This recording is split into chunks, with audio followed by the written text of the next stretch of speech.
On that particular day, I crouched down to pick up the soap. And before I could rise, I sensed him. Behind me. He was close, imposing. He remained silent. Simply touched me right there. In that instant, I realized everything was about to shift, and there was no turning back. It all began one day. Indeed, in prison. The first lesson you learn is not how to fight, but how to vanish. Blend in. Minimize your presence. Ensure your name does not resonate in the wrong conversations or linger in the wrong thoughts. That was my strategy for surviving those initial 3 months. Ethan, with blonde hair, quiet demeanor, and thin enough to be perceived as weak, clever enough to remain hidden. I kept my head down. Eyes cast low, never treading where I didn't belong. And I certainly did not gaze at anyone, especially not him. However, the day everything changed, I found myself seated in the far corner of the cafeteria, pushing a cold gray slop around my tray, attempting to suppress my gag reflex. The noise was a constant background cacophony of trays clattering, fists thudding against tables, voices intertwining in threats, jokes, and curses. The odor of sweat and something sour clung to everything. Just like every day. Just like every meal. Until suddenly it was not. There was a shift. A pause. Something subtle yet dense in the air. As if the entire room inhaled and forgot to exhale. I did not intend to look up. I was unaware I had until I spotted him. Jake. I had heard the name murmured like a warning since my first day inside. Tall, broad, black. Dangerous. He embodied everything I was not. His physique appeared sculpted from strength. Skin shimmering under the fluorescent lights. His gaze swept the room as if it belonged to him. Perhaps it did. Every inmate in that cafeteria seemed to yield slightly when he passed by, as if gravity itself bowed to him. He spoke little. He had no need to. A single glance from Jake could clear a path, silence a fight, compel grown men to reconsider everything they had ever done. Some claimed he had sent a man to the infirmary with a single punch. Others asserted he required no fists. Just his presence. So when he locked eyes with me, I felt a surge of panic. I did not look away quickly enough. I stood still, my body frozen. His gaze was fixed on mine from across the room, piercing and weighty, akin to a spotlight I had not earned. My fork halted midair. My throat constricted. Then, unexpectedly, he smirked. It was not derisive. It was not frigid. It was playful, almost warm. The corner of his mouth lifted slightly. And then, to my astonishment, he winked. A slow, intentional, unmistakable wink. I blinked, uncertain if I had truly seen it. But I had. He walked away, tray in hand, his companions falling into step behind him like shadows. He did not glance back, yet I could not tear my gaze away from him. The rest of the cafeteria returned to its usual chaos as if nothing had transpired. But within me, everything had changed. I kept my eyes down for the remainder of the meal, forcing food past a throat that felt too tight to swallow. Upon returning to my cell, I found myself unable to stop replaying the moment. That smirk, that wink, those eyes that did not merely look through me, but into me. It was madness. I reminded myself of this 100 times. Jake was oblivious to people like me. I was insignificant here. A specter. A frightened, pale child who counted the hours, who flinched at loud voices, who had never thrown a single punch. What could he possibly want with someone like me? I lay on my back in the bunk, staring at the ceiling, arms crossed over my chest like a shield.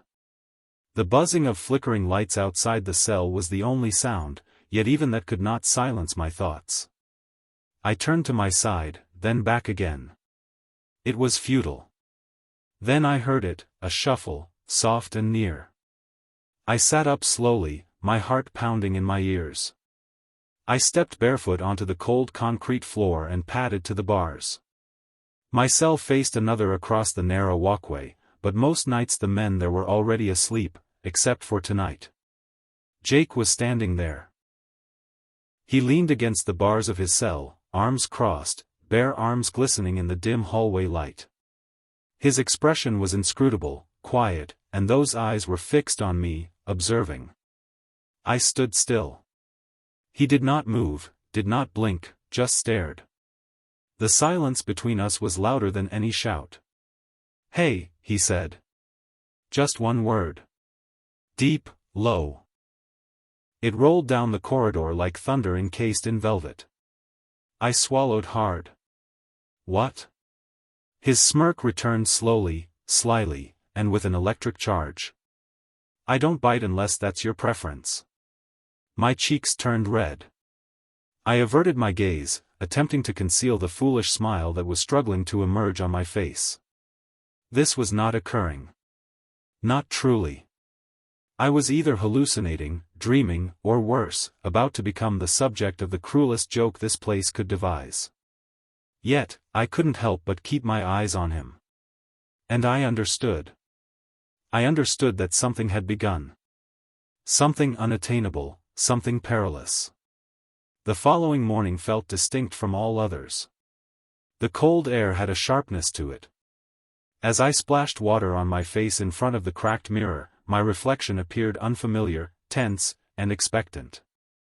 "You're losing your mind," I whispered to myself. Jake did not engage with others. He did not flirt. He did not wink. Not unless he desired something. Not unless it was a game. I was unprepared to participate. However, as we assembled for morning roll call, he was the reason I was there, maintaining the same posture, leaning against his bars as if it were a throne. And as I walked past, he maintained eye contact. "Sleep well, pretty boy." His voice was just loud enough to be heard. Heads turned, eyes narrowed, and mine. Mine dropped quickly, but I sensed his gaze following me all the way to the end of the line. I instructed myself to forget it, to dismiss it. Whatever game he was playing, I lacked the strength to endure it. But that night, he was there once more, waiting, observing. And deep down, I recognized that something was unfolding. The atmosphere in the prison cafeteria had shifted. It was not something tangible. It was simply sharper, heavier. As if every whisper lingered a beat too long. As if every glance stayed just long enough to make my skin crawl. I attempted to persuade myself that I was imagining it, that Jake had merely made a joke and moved on. But deep down, I knew better. Jake had seen me. And now, so had everyone else. I avoided his gaze that morning. I kept my tray close to my chest, sliding into the farthest corner possible from his group. And consumed his meal like a man attempting to conquer his own trepidation. Yet, it was of no consequence. I could sense his presence from across the room. It enveloped me like warmth, unyielding and unavoidable. It wasn't long before he closed the gap once more. I didn't even notice his approach. One moment, I was solitary. The next, a shadow hovered over me, and my heart nearly skipped a beat. I looked up, and there he stood.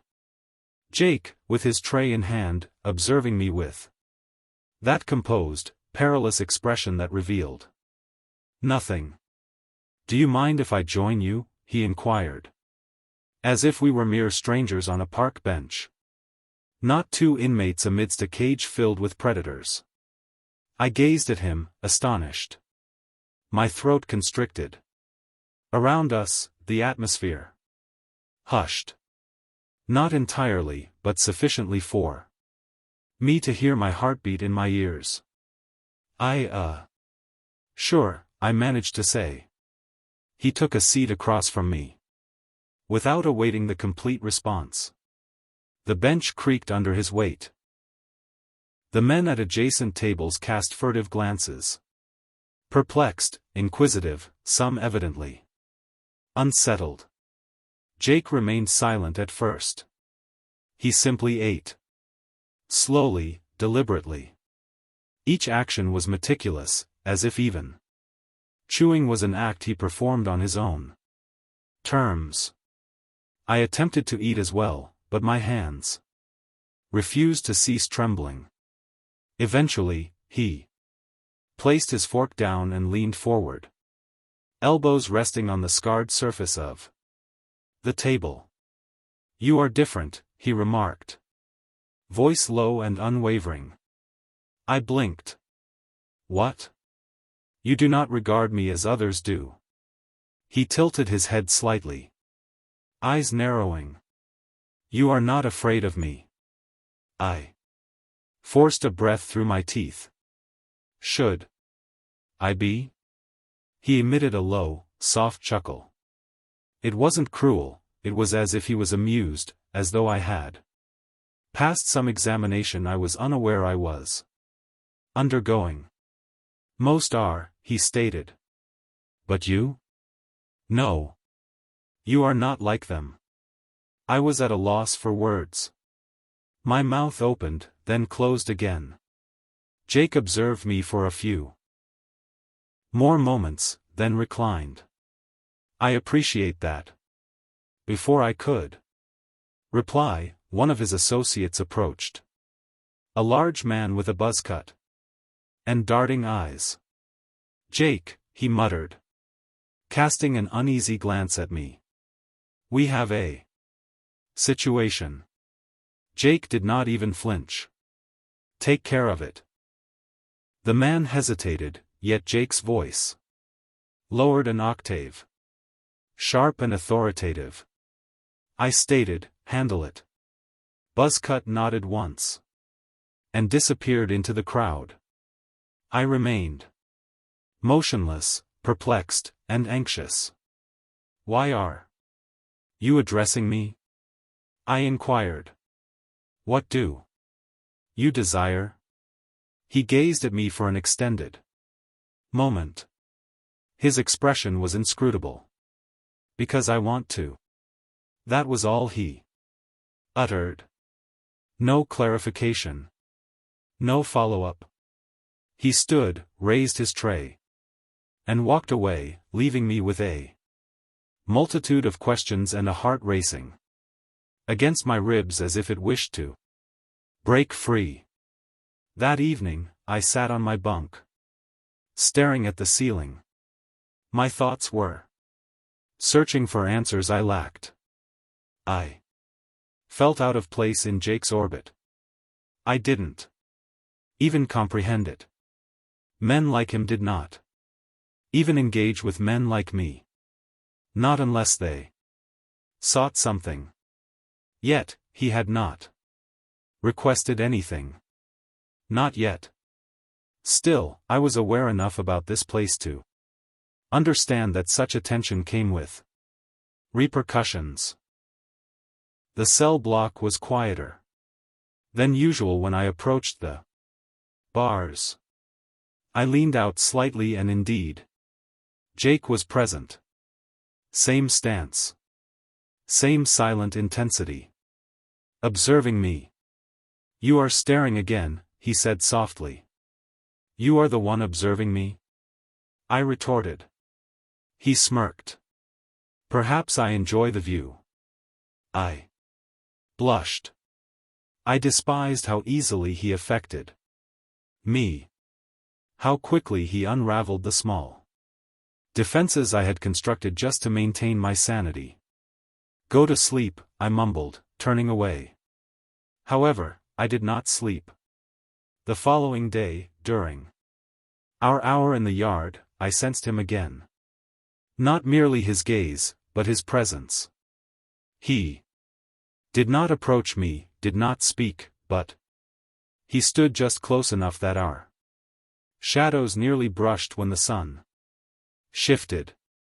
His group maintained their usual distance, conversing in low murmurs. But Jake's head would turn subtly. Every time I adjusted my position, I attempted to disregard it. I reassured myself this was a phase. He was simply bored.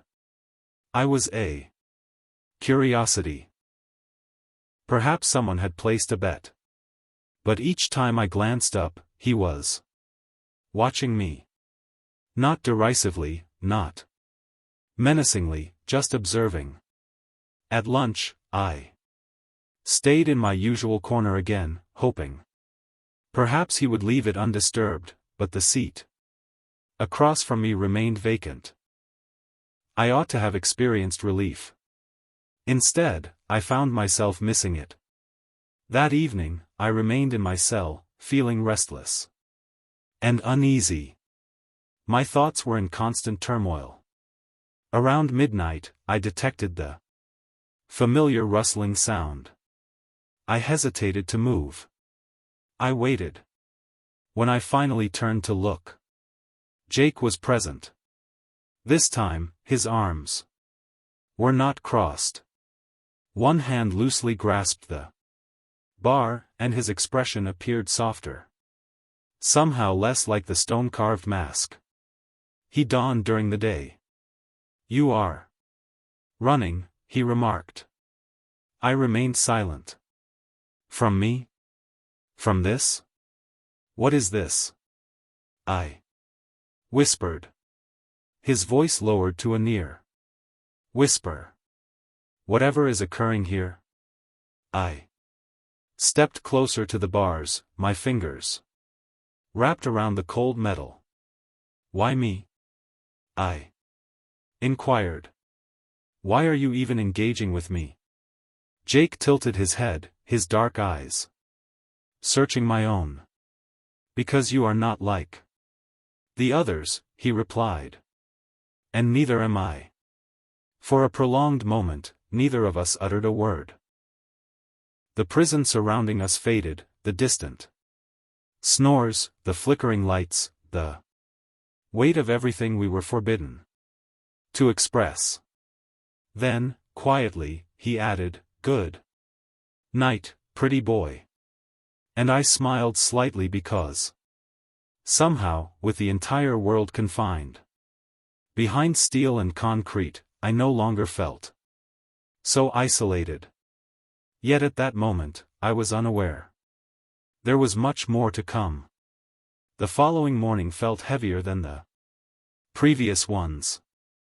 I dragged myself out of the bunk as if my bones had turned to cement. Outside my cell, the world continued to move as usual, guards shouting, boots stomping, inmates muttering curses under their breath. But within me, nothing was the same. Jake's voice resonated in my mind. "You are not like the others. And neither am I." I had spent the night clinging to those words as if they were both a promise and a warning. Whatever this was, this force drawing him toward me and me toward him, it was not going away, and I was uncertain if I desired it to. Still, I endeavored to maintain my distance. I did not seek him out in the cafeteria. I did not glance in his direction in the yard. However, that did not imply I was unaware of him. I could sense his presence when he was near, the way the atmosphere shifted. The soft silence that trailed behind him like a shadow. I caught fleeting glimpses of him throughout the Day. His gaze found me. Even when mine did not dare reciprocate. Each time I looked away, it felt as though I was deceiving both of us. It wasn't until later that afternoon that I discovered we had both been assigned to clean duty together. I heard my name called by one of the guards, followed by Jake's NE8. My stomach sank immediately. Bathroom. Duty. Block C. Both of you.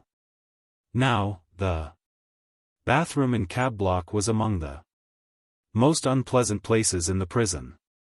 Filthy. Always humid, filled with rust and reverberations. Most of the guards steered clear of it. This meant inmates utilized it to settle scores or worse. I was reluctant to go. Not with him. Not when I couldn't think clearly around him. But I had no choice. We walked there in silence. I was a few steps ahead. He was close behind. The hallway felt too constricted, the walls too near. When the heavy metal door creaked open, the stench of mildew and bleach struck me forcefully. Inside, it was as dreadful as I remembered. Cracked tiles, shattered mirrors, water pooling around clogged drains. The guards didn't even bother to monitor us. One nodded, locked the door behind us, and departed. Just the two of us. Alone. I attempted to remain composed. I grabbed a mop and a bucket from the corner, keeping my back to him. My hands trembled as I scrubbed the floor, too, conscious of every breath I took. Are you always this quiet? Jake inquired from behind me. I did not turn around. Only when I'm confined in a moldy bathroom with someone who intimidates me. He chuckled low and rich like the sound of thunder building into a storm. I don't intimidate you, he stated. I continued mopping. Are you certain about that? Jake's boots echoed against the tile as he advanced closer. I sensed him before I saw him as warmth, his presence. You believe I don't notice the way you gaze at me? He asked. I turned slowly. You think I'm not attempting not to? He grinned, stepping even closer. Then perhaps try harder. My mouth went dry. He stood merely a foot away now, his chest rising and falling. His dark eyes scanning mine. The air between us was thick, electric. He leaned one shoulder against the wall and tilted his head. You're not accustomed to someone desiring you, are you? I remained silent. He pushed off the wall and approached me. Slow. Deliberate. You possess that expression, he remarked. As if you're uncertain whether to flee or remain. Perhaps I should flee, I murmured. Yet, I did not move. Jake stopped in front of me, not making contact. Just there. His voice lowered. I won't pursue you, Ethan. I don't need to. His words struck deeper than I anticipated. He wasn't threatening me. He was speaking the truth. He reached up slowly, deliberately, and allowed his fingers to graze my jaw.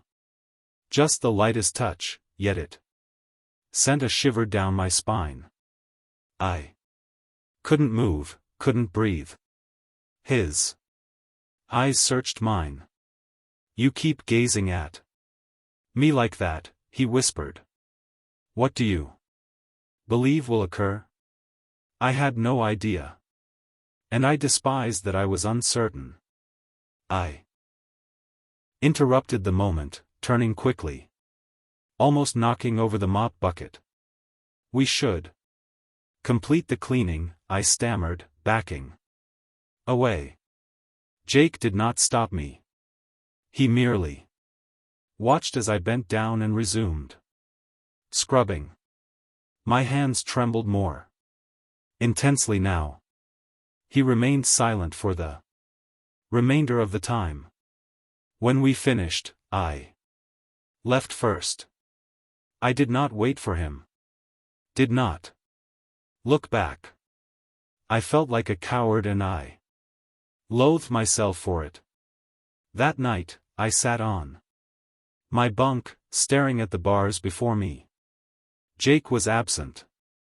Not initially, but eventually, as always, he appeared. He leaned against the bars, arms crossed. His gaze was not playful. This evening, it was still almost patient. You fled, he stated.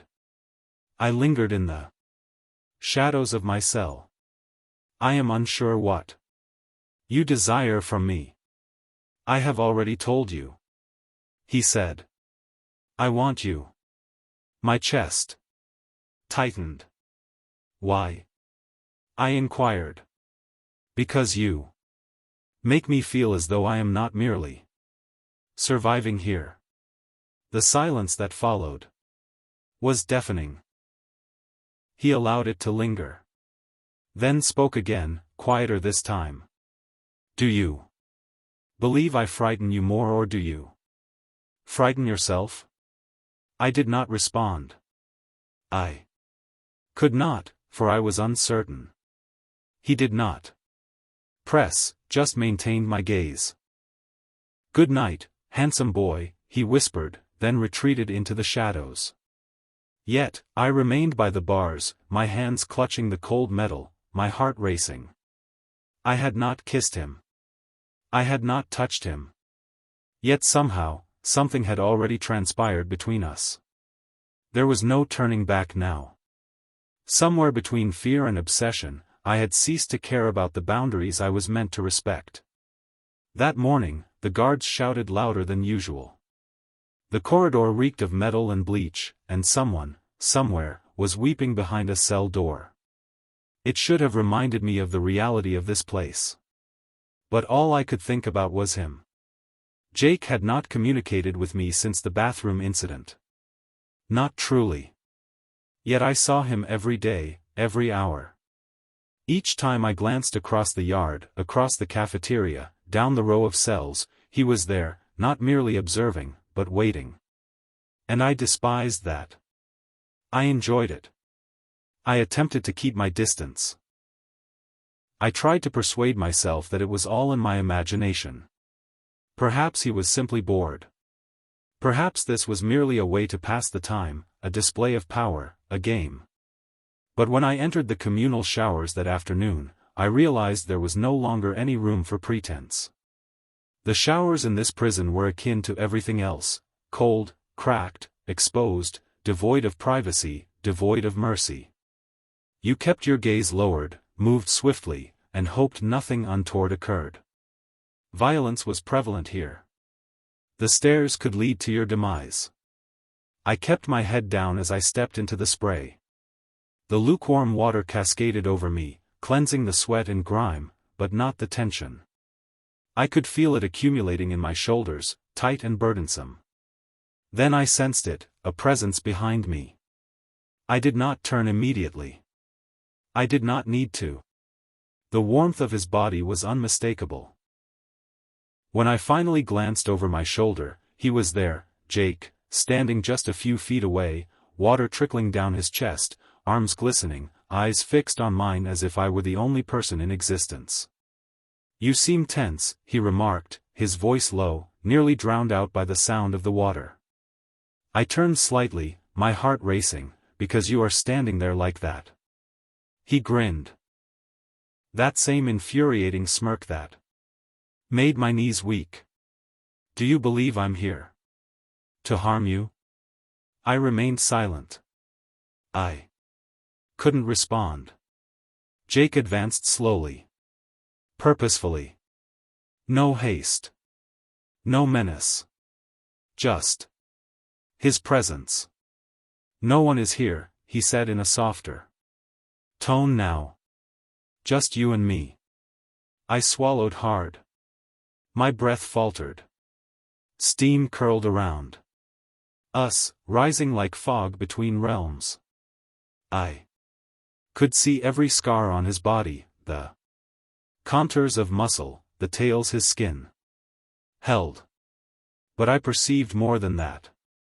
The way his eyes softened slightly when he drew near, the way his hand refrained from reaching out until he was certain I wouldn't flinch. And then it did. He first touched my shoulder, just one hand, warm and heavy, yet gentle. I remained still. My body froze, as if the water itself had halted for us. His other hand glided down my arm, slowly, anchoring me. I finally looked up and met his gaze. Do you trust me? He inquired. I didn't think so. I didn't consider the cost. I simply nodded, and he kissed me. It was different, deeper, slower, heavier.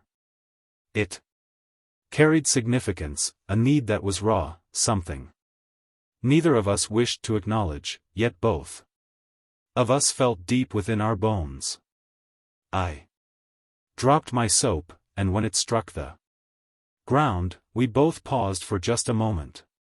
Until he leaned closer and whispered, "Now it's official." I laughed. Actually laughed. Short and breathless. Then I seized him as if I had been drowning. And he was the only air I could inhale. His arms enveloped me, shielding me, pressing me against him. The water continued to pour, but I barely sensed it anymore. All I could feel was Jake, his breath, his warmth, his heartbeat, his hands gripping my waist, sliding up my back. He kissed me again. More forcefully this time, as if he were attempting to memorize the shape of my mouth. I allowed him. I desired him to. It didn't last long. It couldn't. Voices reverberated down the hallway. Another group approaching. Jake withdrew, breathing heavily, his lips mere inches from mine. "You're mine," he whispered. "Do you understand?"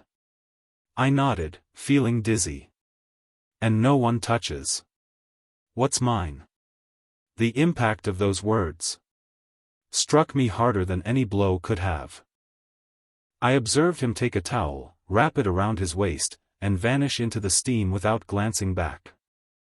I leaned against the cold tiles, attempting to regain my breath. I belonged to him, and I was indifferent to who witnessed it, yet others were not. The murmurs began the following day. Not loud, not overt, merely a shift in how people regarded me. Their gazes lingered too long, too intent. I caught whispers as I walked by. I noticed smirks that failed to reach anyone's eyes. They were aware or speculating. In prison, that was sufficient to render me a target. Jake noticed, naturally. His crew now circled him more closely, their eyes sharper. The atmosphere around me became denser each time I traversed the yard. Each time I bent to retrieve my food tray, each time I prepared to sleep, the walls were eavesdropping. We refrained from discussing it, not openly. However, the following evening, as the sun seeped into the crevices of the cell block and the guards settled into their routines, Jake appeared at the bars opposite me. He did not smile. "Things are changing," he remarked. I was already aware. I moved closer, gripping the bars with both hands. What should we do? He regarded me for a prolonged moment before responding, we remain united. No doubt, no trepidation. He made it seem straightforward, yet we both understood it was not. As night descended, I came to the realization that I was unbothered. Even if it cost me my life, I would not relinquish my hold. I recognized this was merely the beginning. The subsequent days progressed like a slow, grinding machine, gear shifting into the next while the tension escalated like steam within a sealed boiler. I sensed it everywhere, in the yard, the cafeteria, the showers. The stakes had changed, they were now less inquisitive, more strategic. Jake's name signified safety. Until now, he still moved with authority, still carried himself like a king. Yet even kings bleed when someone detects vulnerability. And to love someone here, to desire someone, that was a vulnerability. That was perilous. I did not require him to inform me that conditions were deteriorating. I could sense it. The way men slightly turned their backs as we passed by. The way Jake's crew shifted a bit closer. Around him. Silent sentinels, vigilant. Watchers, too many unspoken words lingering in the atmosphere like daggers. And me? I was the cause of it all. That night, sleep eluded me. I perched on the edge of my bunk, gazing across the walkway at his cell. His light was off. Yet I sensed he was awake. I could feel his presence. Jake? I murmured.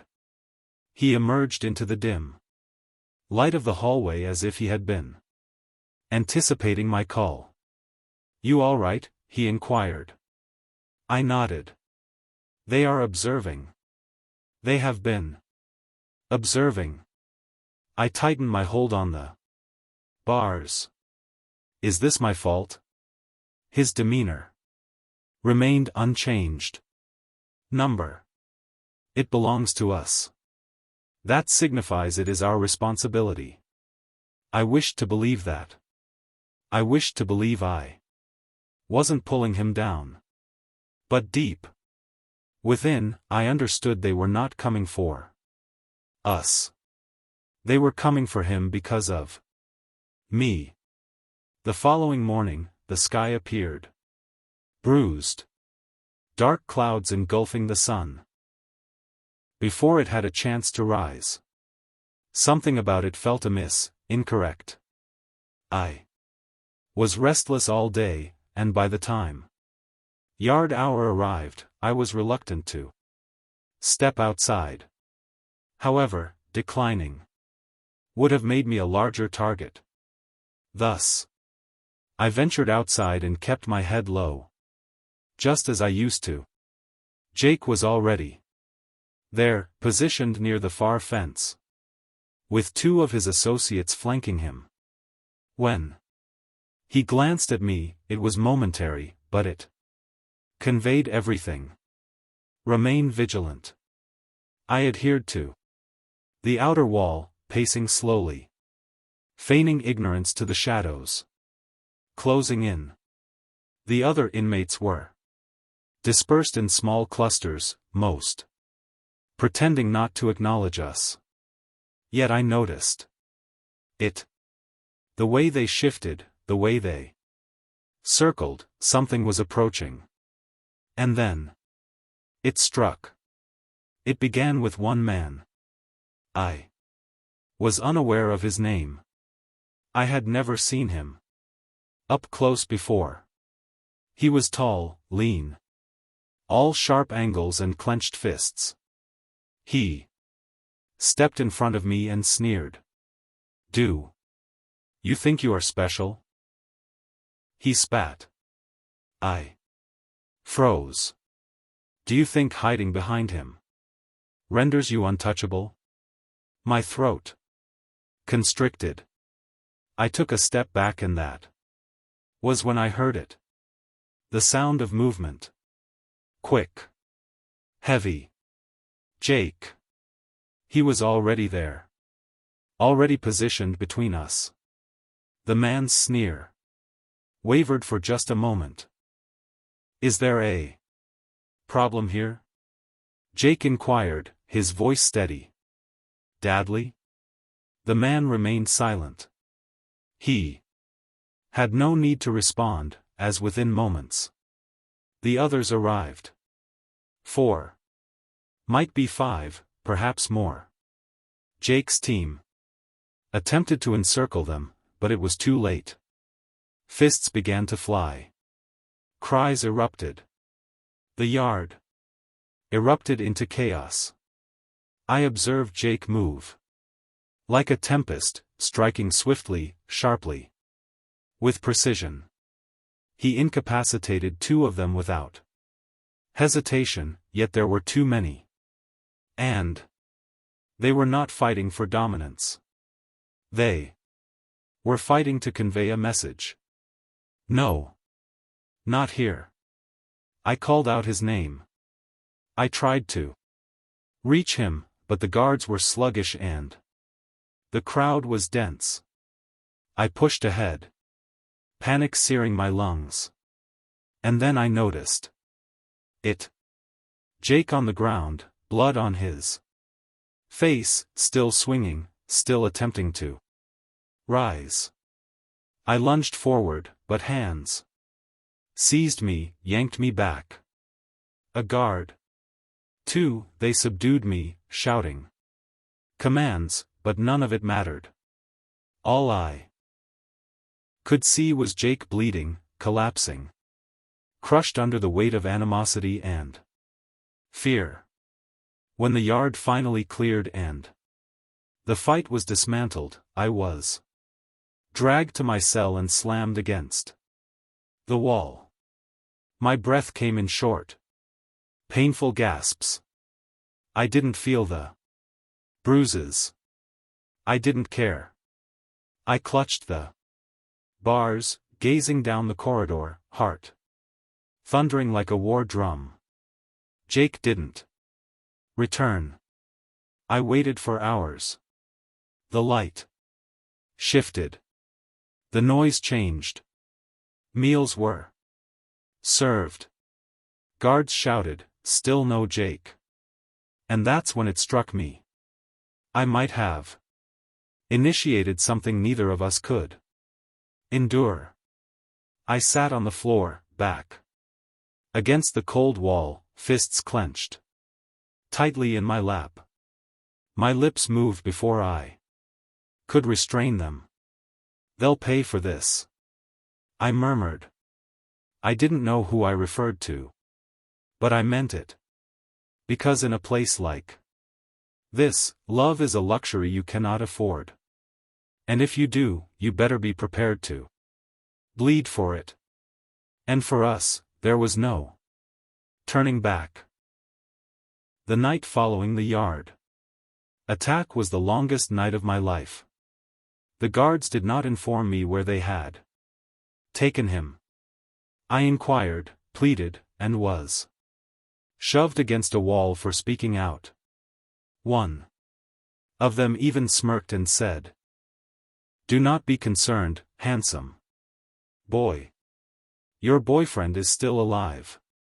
Barely. It required all my strength not to break down. I could not sleep. I was unable to. I remained on the edge of my bunk, arms wrapped around my knees, gently rocking. As I used to in my childhood, when my father's fist struck too hard. At that time, I convinced myself that the world was simply cruel. Here, I had lost all illusions. By the time morning arrived, something within me had shifted. I sensed it in my chest. A cold, coiled fury, occupying the space where my fear once resided. Jake had bled for me. Jake had fallen for me. And I would not allow it to be in vain. I received my answer later that Day during shift hour when an older inmate slid a folded piece of paper under my tray at lunch. He did not speak, nor did he even glance at me. He merely continued walking as if nothing had occurred.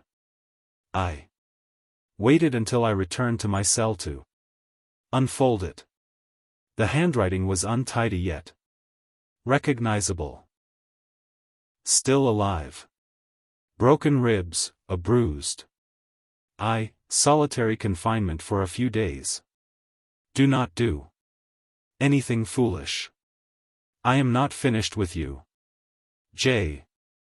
I sat down slowly, the note quivering in my fingers. Relief washed over me. So intensely that I nearly felt nauseous.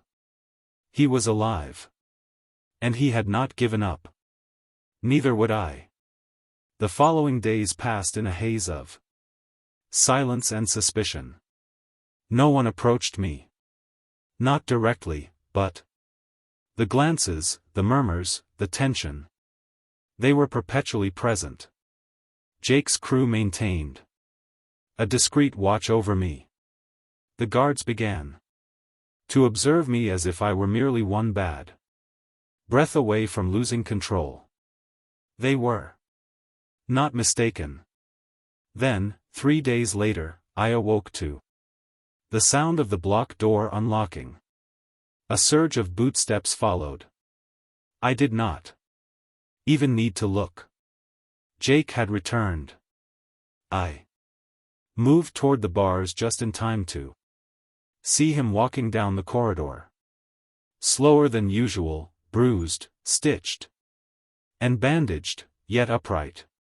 His eye was swollen, his ribs wrapped in gauze, visible beneath a loose-fitting shirt. But when he caught sight of me, he smiled. A genuine smile. I found it hard to breathe. He nodded once. A subtle gesture, a silent assurance. I am here. That night, when the lights dimmed and the world within these walls softened into whispers and creaks, I heard a tapping sound. 3 gentle knocks on the bars. I crossed the cell and peered outside. Jake was there. His hands wrapped in cloth, bruised. Knuckles visible. His eyes locked onto mine. Through the darkness. Come here, he whispered. I frowned. You're not even supposed to be in this block anymore, he smirked. I'm not supposed to want you either. But here we are. My heart pounded so fiercely I thought it might break through my ribs. I glanced down the corridor, empty, silent, and then I noticed Ift had wedged the side gate open, bribed a guard, perhaps threatened one. I didn't inquire. I simply moved. The hallway felt cold under my bare feet. I slipped into his cell like a specter. The moment the door clicked softly shut, he leaned against it, breathing heavily, not from pain, but from restraint. I stepped closer, slowly. Uncertain. Jake reached for me. Not aggressively, not like a prisoner claiming something, but like a man who needed to hold on to the one thing he still believed in. He drew me into him, arms encircling my back tightly, and I melted into the warmth of his bruised chest. I began, but my voice broke. I'm here, he whispered into my hair. And I told you, you're mine. I looked up at him, fingers grazing the side of his face, careful not to touch the cuts. I was filled with fear. I inhaled. His lips met mine before I could say anything more. It was Different this time. Slower, desperate. But not from hunger, more as if we were both trying to memorize each other in case we never had another opportunity. His hands found my hips, my waist, my back, gripping me as if I was the only real thing in this entire godforsaken place. I clung to him, fingers digging into his shirt, legs trembling beneath me. We remained silent for a long time. He pulled back only when we were both breathless. His forehead rested against mine. This place, it doesn't get to define us, he whispered. What do we feel? It's real. I nodded, my throat too tight to articulate. We lay down in his bunk, cramped and silent, wrapped around each other like armor. Time stood still. And for one perfect hour, the world beyond that cell ceased to exist. Eventually, I had to depart. He was aware of it.